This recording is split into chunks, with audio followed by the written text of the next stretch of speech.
Welcome to the Hollywood Scholar. I'm Jed Morgan, and I just finished episode 4 of Rings of Power, The Great Wave.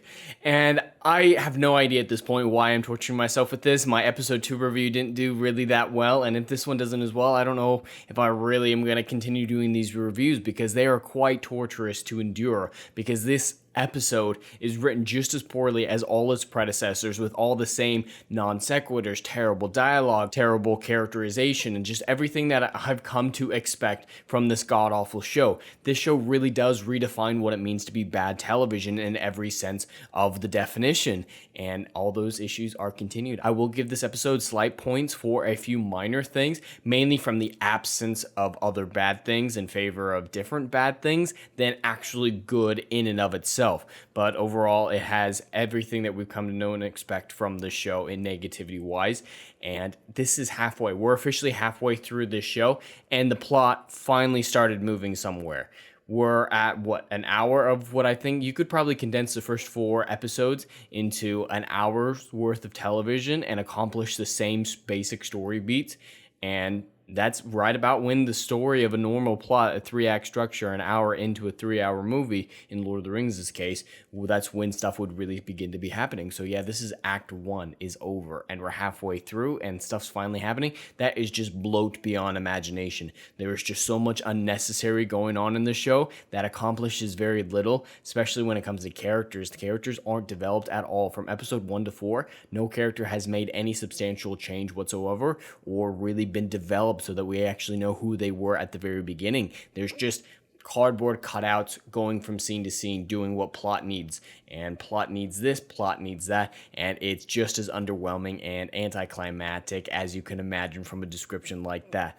Overall, this episode, a lot of it doesn't make sense, and what does, they have to explain to you several times. Just like in the previous episodes mentioned, they do not trust the audience. I will get into a few examples later on, but they don't trust the audience to figure out what is literally right in front of them, so they'll describe it to you over and over again. They almost started to have an interesting scene, and then they ruined it by describing what was going on. It's like, they're just letting the scenery tell a story. Finally a scene, like the actual what's going on, just the events are unfolding. We can figure it out based on context that we know from the previous episodes, and then it's ruined by voiceover. They really don't trust you, and it's impossible not to compare the show to House of the Dragon with it coming out concurrently, but that show is just so much better written and so much better acted, and the design is better, costuming is better, production design, CGI, everything about that show is designed better, and it's incredibly cheaper in comparison to the Rings of Power.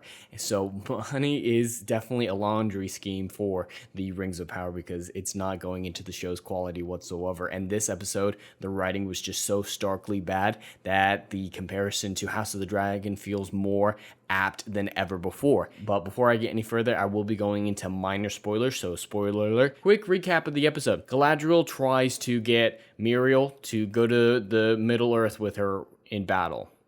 She tries, she does. Yeah, Mary Sue, that... I'll get into a few more details of that arc specifically.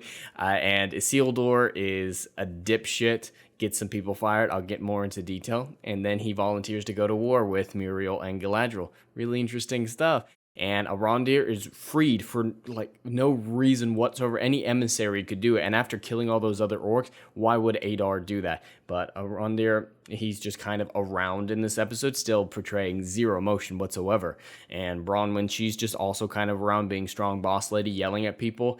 And then there's her son Theo, who he actually is... He had a few instances where he could have started to become a good character that I was interested, and it was immediately taken out, but he decides that he's going to go on a solo mission to get food, attacked by orcs, run away, saved by Daddy Arondir. I think that's it. That's everything that happens in the episode. That's all the plot. That is so little plot that it could be really condensed. This episode, I think, could be condensed far more down to a few minutes than any of its predecessors. So very little happened, and as based on my exclusion, the one wholly positive thing I can say about this episode is it did not include the psychotic Harfoots that are completely insane and sadistic creatures who should be killed by Sauron. Sauron deserves to kill the hobbits.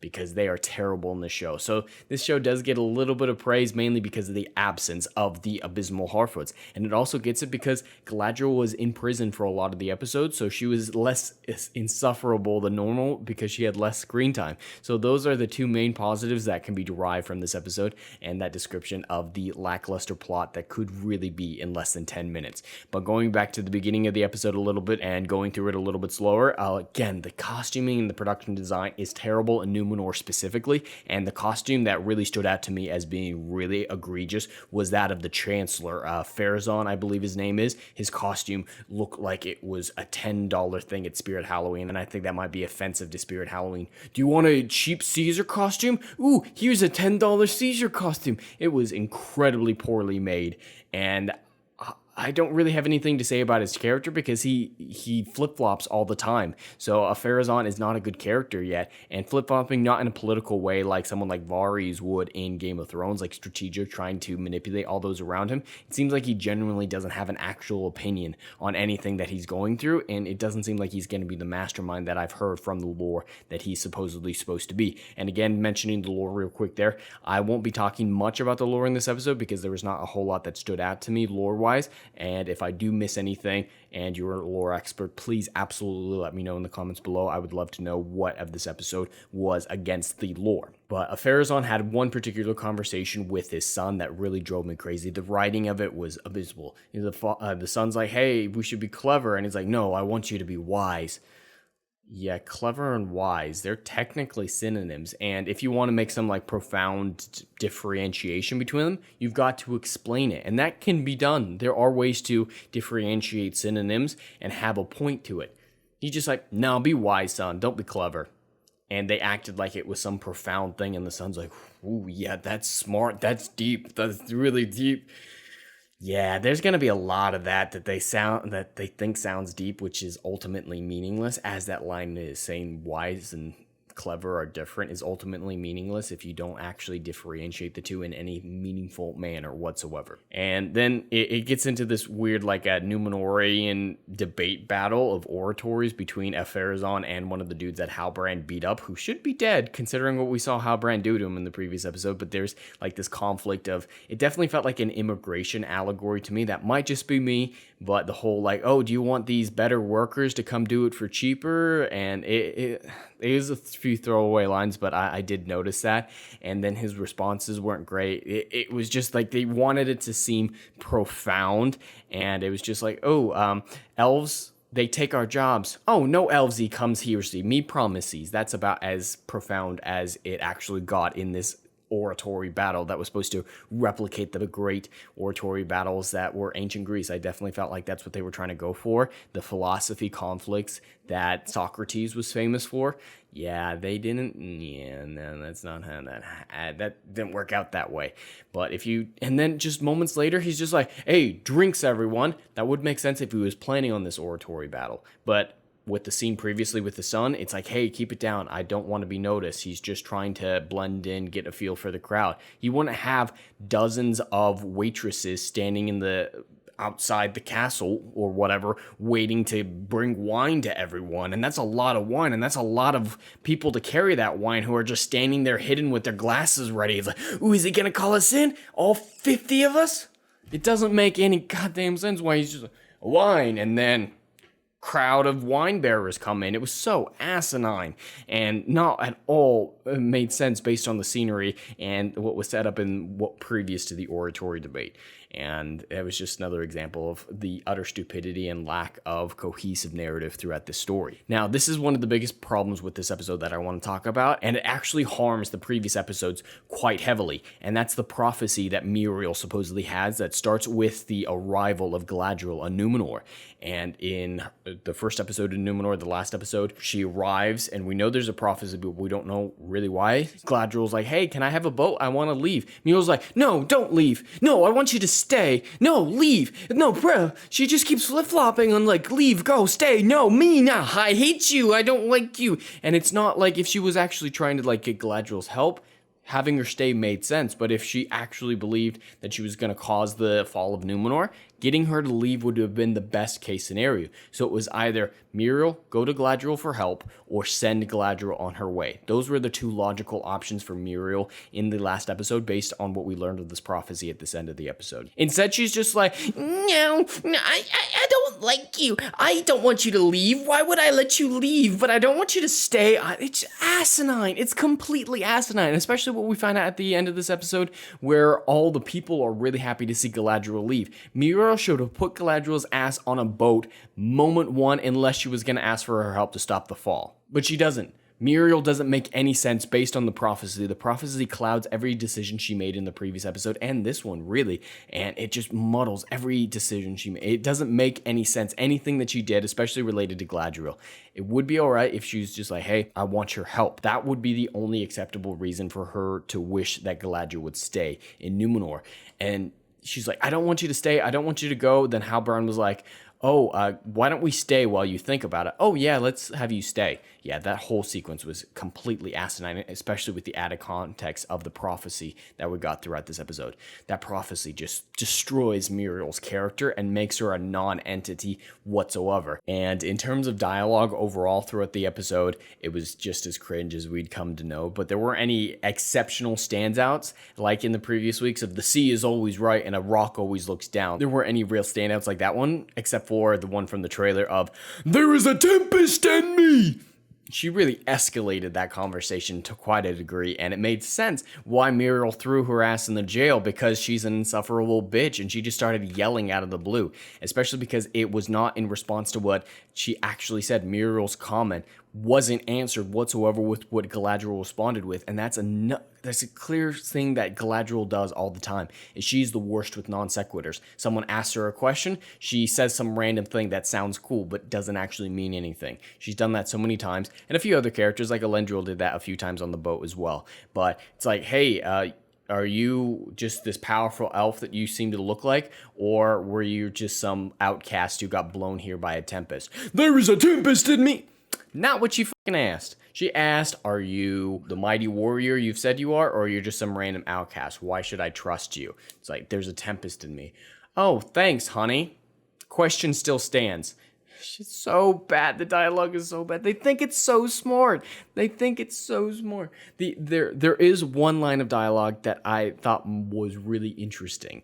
And it was from Muriel, in fact, and it was the only one that made me think about it for longer than a second. It's not too profound. It's not profound by any stretch of the imagination, but was the only one that incited a thought, a question. And then it was something similar to, faith may strengthen a single person's heart, but it is too thin a thread to hang a kingdom from. And that is an interesting concept, not properly executed and not worded super well, but yeah, faith can uplift an individual, but that individual's own faith cannot sustain a kingdom. So that is one piece of dialogue that I was okay with ultimately, and that came in a scene soon after where I'm talking about. That was the closest we got to a good bit of dialogue in otherwise really crappy scene that doesn't really benefit. And we move on from Galadriel and Muriel doing their whole song and dance of, will you help me? No, I won't help you. I want you to help me, whatever, their whole thing. Isildur, we get a little bit more tell on him. Still won't show much about him besides he's easily distracted. And as we saw in the last episode, this happens to him commonly. It totally looks like in this episode that he intentionally lets go of that rope, which ends up getting his two friends their lives ruined. And he doesn't seem to care all that much. He says he is, but he's not emotionally reacting to it throughout the episode. We learn so very little about Isildur's character besides he's easily distracted, lets the rope go, and then we're told things about him by those sailors that are his friends. We really know nothing about Isildur at this point. I really don't like his character because they haven't offered a character. He's a giant nothing burger at this point. We got more development from the two sailor friends in that argument than we did from him because they were reacting to things. They had comments. They were speaking about what they were thinking. I got more about the one dude who was yelling at him in 30 seconds than I've gotten from Isildur in 2 episodes. That's not a good thing to say about one of your main characters. Isildur is just a non-entity in the show and could be removed and ultimately affect nothing, at least in these 2 episodes specifically. And that's about all we get for the Isildur portion of the episode, at least to this point. Then we go back to Arondir, who is, right where we left off with him. They even reuse some of the footage of Eitr coming towards him. So this is right after the events of last episode closed, despite everything that we've seen happen in this episode. The passage of time I'll get into in a moment, but it was really bad here. And Eitr arrives, and he's extremely generic. They set him up to be this big bad, but he's just like a B-plot villain that offers really nothing of import. He doesn't even come across as that intimidating. And I was very underwhelmed. I was expecting more from Eitr after that great big introduction from the previous episode, and he offered very little. And then he let Arondir go. There's a multitude of better ways to let the people in the tower know what your offer is for them, but especially after he killed all those orcs and killed the warg and tried to escape, you're going to reward him, and now you're short a labor force because they had to kill a bunch of the elves as well. You're not going to give away any elves at this point, especially rewarding the one survivor from a revolt. It doesn't make any sense what Eitr does in the scene, except they couldn't think of a better way for Arondir to leave and get back to the others. And so they're just like, oh, no, you get to go. Bye-bye. Might as well have just had him escape in the previous episode. It doesn't make much sense whatsoever, and Eitr is really just a giant nothing burger. He's just generic evil man, and that's the best they have in way of villain of the show, because supposedly they don't really want to feature Sauron in this original season. They didn't want to bog down the hero's journey with the villain's journey. No, having a villain is kind of important for that, and, well, of course, I don't mean the actual hero's journey, the story structure, just the hero people doing things, because it's not a journey, it's just hero people existing. So they didn't want to distract from that, so Eitr is what we got instead, and he's a generic B-plot villain. Yeah, great stuff, Amazon. Really top tier stuff. Now, we haven't seen the dwarves for quite a while, and they were generally praised as being the best part of the show to this point, and I would generally have to agree. I didn't like really much of what they offered in episode 2, but I would have to say that they were the best part. Even Disa was competent. A lot of fine with the dwarves. Nothing that I would call good by any stretch of the imagination, but episode 2 was building up to this whole, what is Elrond's offer to Durin? How is he going to convince Durin to do this? They just cut it out. Yeah, they're working together already. Yeah, the big buildup. Yeah, it's fine. All that drama from episode 2. Yeah, I guess it's fine. It's all fine. It's like these episode writers don't talk to each other before writing theirs. The plot lines barely link together whatsoever. And then especially when you consider the passage of time that was involved, we see the tower that Celebrimbor wants getting built by the dwarves, and it's about halfway up. So it's been months since Elrond went to Durin to begin this cooperation between the two of them. Yet from what we see, from Arondir's perspective, it's been a couple days in that interim at most. This was the most egregious the Passion of Time issue had been in the show to date, and it's insane. They're just like, oh yeah, we built a tower in a few months, but it's only been a few days. Different times. You gotta line that up, at least attempt to. If you're just like, hey, the work just started, that could make sense, but the tower we're shown is quite high. You can't have that and say it's only been a couple days for Arondir. They don't care about the storylines matching up in any sort of consistent or logical manner. It's literally written in crayon by retards. I was going to say children before, but they're straight up retarded because the writing is just asinine in every sense, and consistency is now down the drain. But then we get into some Elrond stuff in the Durin's home with Disa. That conversation is fine. I mean, you can tell Disa's lying out of her ass, but Elrond only suspects. It's not great, and it's fine. All the dwarven stuff is fine in this part. Really nothing good and nothing egregiously bad. If this whole show was about the dwarven stuff, I'd probably give the show overall a 4.5 out of 10 rather than the 2 I've been consistently giving it. So it is better. Definitely better, the dwarven stuff. But it has some issues, especially the characterization, Elrond being Femron and Durin just being a whiny bitch, which we'll get into in a moment.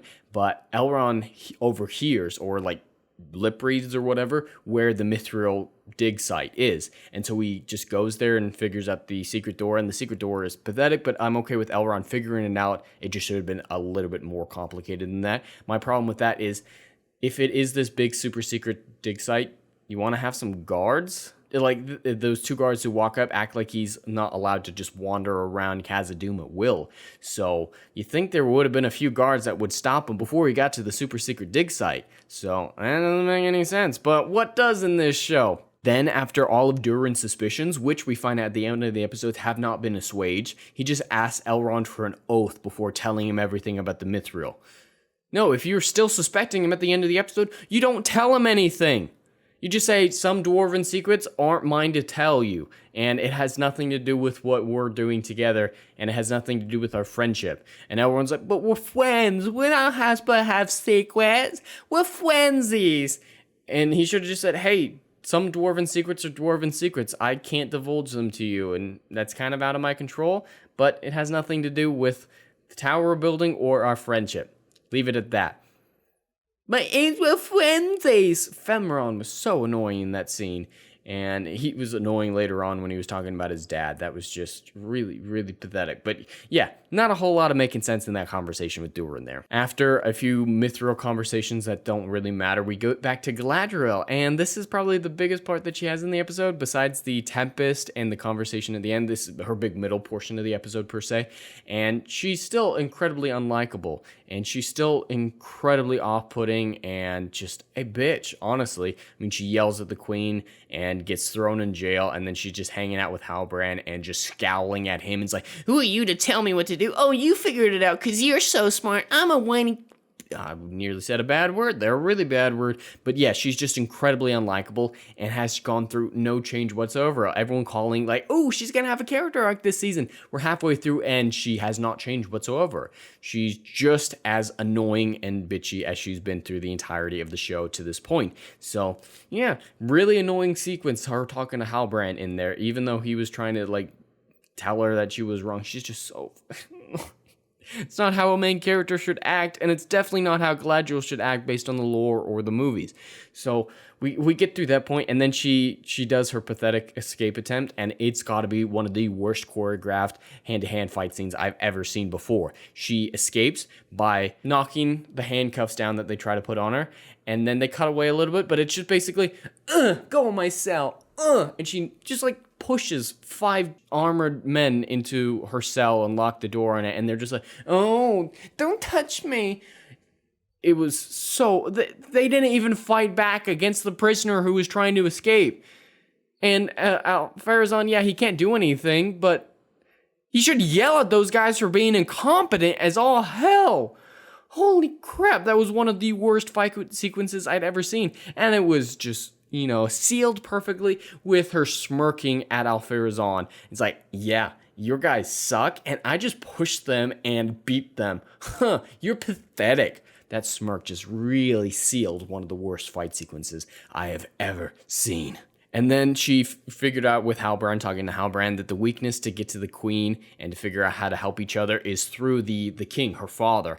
And they skipped the whole tower climbing because they knew that was going to be some bullshit. Galadriel climbing that tower, they knew it was going to be some bullshit. So they just skip it entirely. So suddenly she's at the top of the tower and she's with Muriel. And Muriel's just like, I want you to leave. Oh, we're friends now. Okay, we're friends now. It was like that. Galadriel, didn't say anything whatsoever that would have enticed Muriel to like her, and we can't say the prophecy is what made her change her mind, because the prophecy has not really been consistently affecting her over both of these episodes so far. So she's just like, oh, the script says we're friends now. We're friends now. So she takes her down into the Palantir room, and she gets the little vision that Muriel had at the beginning of the episode, and this is almost good setup. From both of these visions, we know the petals falling off the tree is really bad. And in the previous episode, we knew that it meant that the Numenor was straying from what they were supposed to be. Petals falling, bad. We've established that in visions without being told. And in the previous episode, we were told what it meant. That's plenty enough to figure it out. But later on, they don't trust the audience, but we'll get into that. I just wanted to get that set up there. And yeah, they have this conversation, and that's where the one line that I kind of liked about faith is a good enough to sustain one person, but is a thin thread to hang a kingdom from. That one I kind of like, but the rest of the sequence was just a girl boss thing. Oh, you're a girl boss? I'm a girl boss too. And it really didn't offer anything and had just Galadriel just acting like her normal bitchy self. Really nothing out of the ordinary in that sequence. Then we get back to Theo and his little side quest that he's on. And at this point, he's gone back to the village to search for food despite his mother's command, and he's gotten into a fight with an orc, and he used the blade of Sauron, and it was really weird how he used it. Like, when they showed it, it looked like they dug it in like really far to draw the blood, and then later on it's like a couple pricks. It's like, no, you showed us like it's going through half his arm. But whatever. And now he's hidden and he's sneaking around this camp, and he does something really dumb. Like, there are a few moments of something that I like in Theo, like his conversations with his mom back at the tower. Some stuff there was good. They were beginning stuff with Theo. And then he's trying to escape a village full of orcs all of a sudden. There's dozens of them everywhere. And he decides to pick up this little tiny bag of food that won't affect anything once he gets back to the village. And he's just carrying it. And he's limping, so he's already having trouble moving around, and then he tries to take his arms out of the equation, and he's stumbling everywhere. It's like he should have dropped the bag. It is not worth it. You need your freedom of movement. That food, even if you take it back to count, it's not going to make any sort of difference. The wheelbarrow that he acquired earlier is going to do way more good for the tower folk, and that's already with them. This little bag isn't going to do anything. And someone mentioned that might be the dagger hilt. If that's the case, I mean, he was hiding it in his belt before, so why would he need a full bundle to carry it now? And then he drops it later, and then he has the hilt later, so it's definitely not the dagger hilt that he's, or the sword hilt that he's carrying around in that weird bundle. Or if it is, then it was really dumb way to do it from both the writer and character perspective. And then Arondir comes to rescue him from the orcs, and they're again pillaging from the great lines of the Lord of the Rings trilogy. They keep pillaging all the great memorable lines, and Arondir says, "They are coming." All dramatic like. It's like, no, they're not coming. You're in a village full of orcs. They're all around you. There ain't no "they're coming." The line doesn't even make sense in context. It's just like, ooh, Gandalf said it all spooky like. I'm gonna say it all spooky like too. And people will be like, nostalgia, I like you showy now. So incredibly pathetic. And after a, whatever fight sequence in the forest where we see him catching the arrow like he did in the trailer, they escape, and the mom shows up, but they're all good now. And we go back to Durin and Elrond, and Durin is whiny bitch as usual. That's the only thing we've established about his character, is he's whiny. He whined about Elrond missing 20 years of his life, and he whined about this. He's just incredibly whiny. That's the only thing we've really established about him. And he's just like, my daddy don't listen to me. I want to yell at my daddy.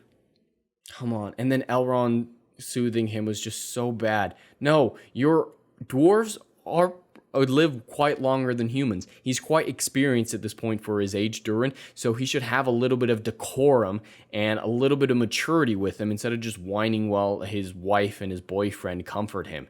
And Disa was fine in that scene. The singing was weird that started at the scene. It still doesn't make any sense. I don't know if that's in the lore, but the singing just comes across as really weird, especially with the Orc reacting to it. And in a previous scene, they said that Disa detected the mithril while singing, so is it like a magical system? Like the singing is somehow magical? It doesn't really make any sense, so I'm not sure. It was just awkward. I don't know if there's precedence for it, but it just came across as awkward. But it does lead to one of the wholly positive things I can say about this episode that isn't cheeky, and that's the father and son scene between the Durins.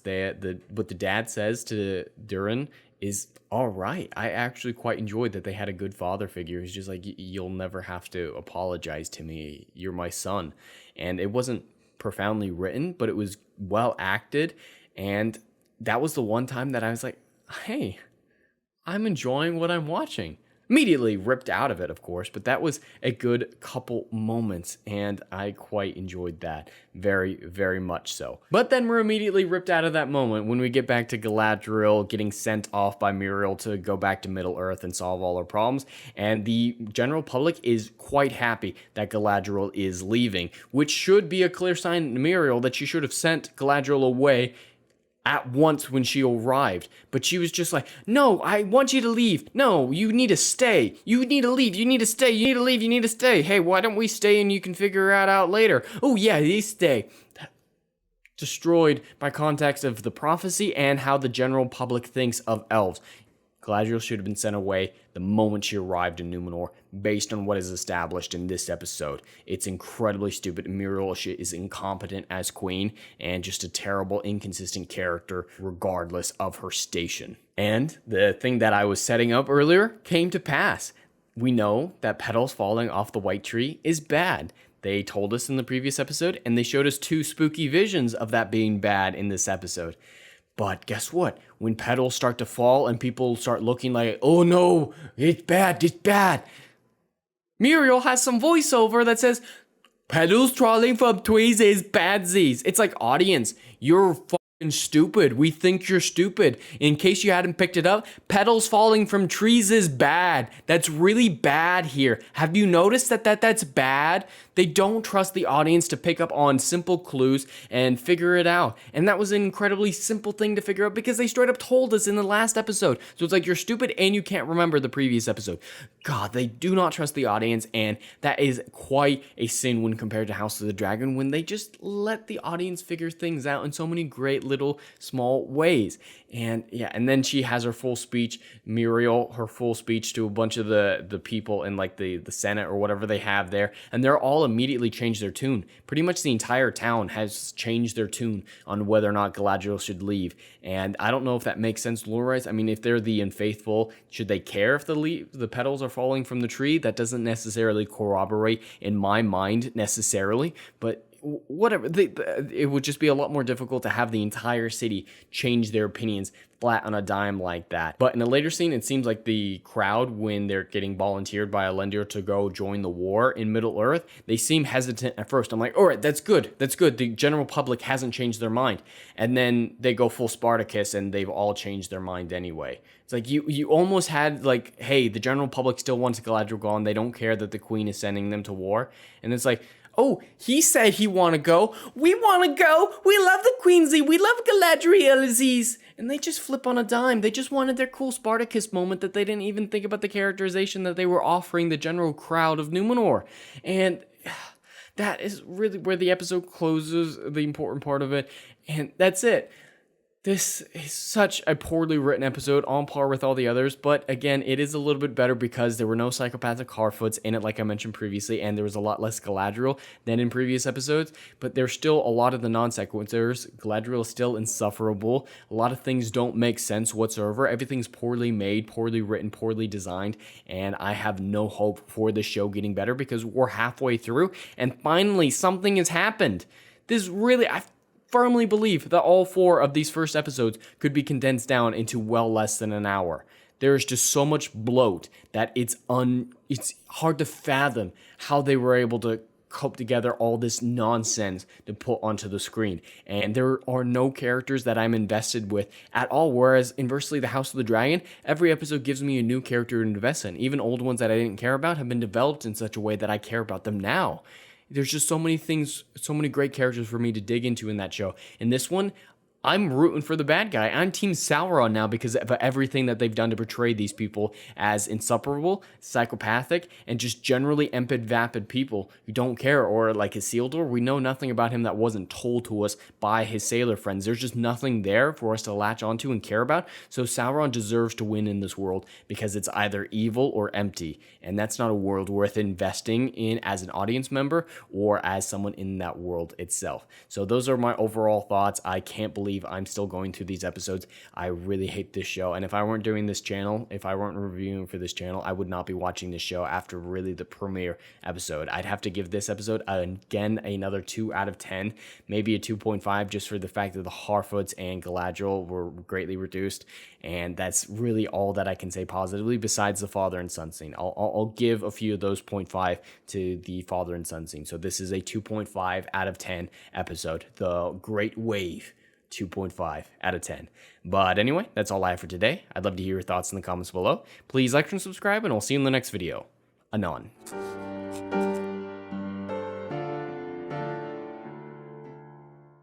If you like what I do here and want to see good, compelling stories that Hollywood will no longer give you, check out my book series, Odyssey of a Phoenix, a mythological epic about philosophy, morality, and modern-day mental illness issues.